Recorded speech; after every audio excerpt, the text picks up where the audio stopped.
But first tonight, Adelaide's drinking water and the new debate about whether the fluoride in our water is doing us more harm than good.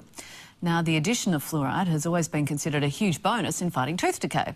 But one expert says as many as 200,000 Australians may be suffering an intolerance to the fluoride, not realising that it might be responsible for a wide range of medical symptoms.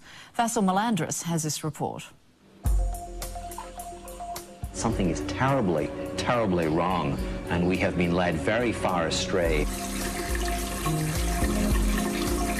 It took me 6 months to get the legs to recover from the ulcers.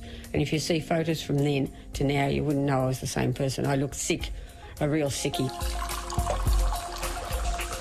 You might get ulceration, you might get just a rash, or you may get breathing problems.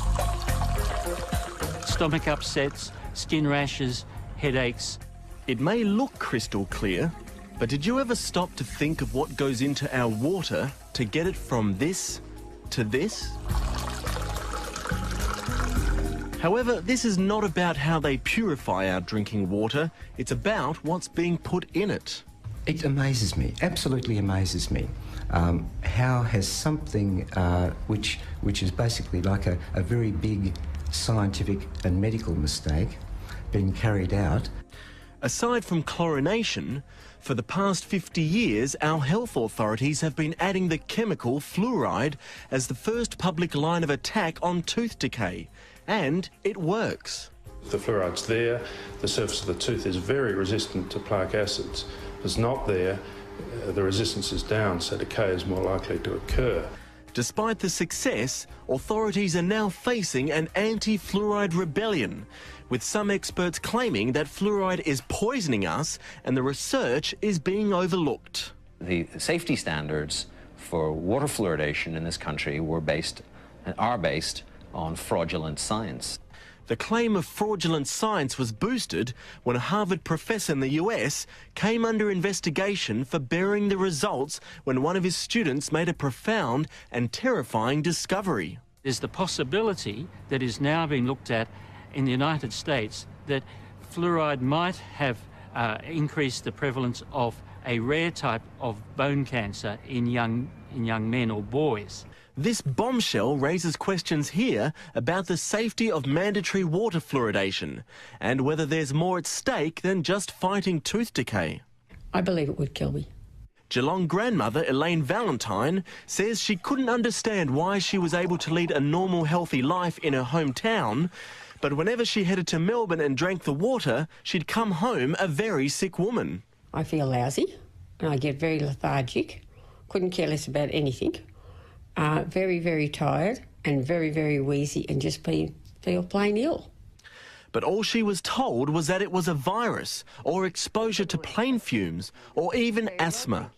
Unconvinced, Elaine consulted a natural therapist who recognised immediately that something was seriously wrong. When we went back to the hospital, she then did the testing and was absolutely shocked to see a severe asthmatic reaction that Elaine had, where her lung function dropped to a quarter of its normal volume when she actually drank the glass of water with the fluoride added to it.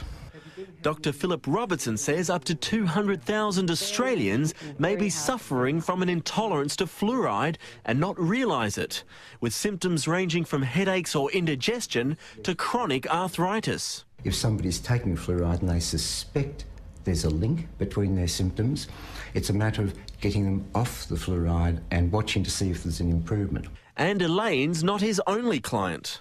Painful joints and initially sore throat and swollen glands. Retiree Carmel Stringer says she's been suffering from hypersensitivity to fluoride for nearly 30 years, which has drastically restricted her lifestyle. In some people it could be fatal. If I'd continued, it could have killed me. She's had to fork out hundreds of dollars for a reverse osmosis water filter, the only way to remove fluoride in the home, but says it's restored her health. Symptoms went almost immediately. But Elaine and Carmel's pleas for recognition seem to be falling on deaf ears.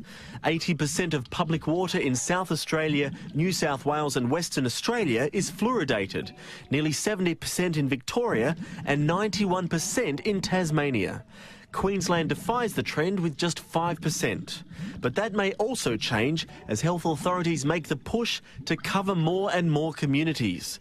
And the reason? It's good for our teeth. Alzheimer's, birth defects, crime rates, you name it. There have been links brought up to it, but there's no proven scientific evidence for any of these links. Adelaide's Jason Armfield from the Australian Research Centre for Population Oral Health says there's nothing of substance in the case against fluoride, and he recently co-authored a paper stating the benefits far outweigh the risks.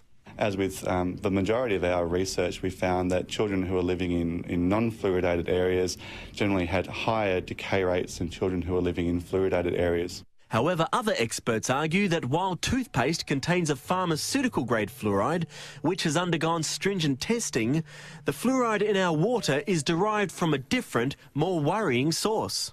Fluoridation in most water supplies involves putting in industrial waste, a waste from the phosphate fertiliser industry, into drinking water. And not only does it contain fluoride, but it contains traces of arsenic and heavy metals. So that in itself is pretty worrying. Professor Mark Diesendorf from the Institute of Environmental Studies at the Uni of New South Wales says there's enough science to prove the case against fluoride, and we deserve the right to choose whether we have it in our water or not. Even more frightening thing is that the health departments are not telling the truth about it. They are so committed to fluoridation that they are suppressing evidence of harm.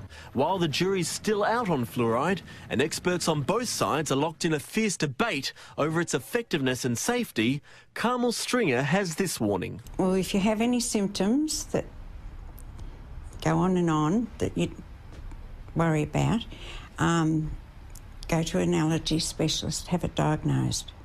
Everyone has a right to be free from such exposures from what is essentially mass medication with an uncontrolled dose. So this is really a violation of ethics as well as a violation of people's health.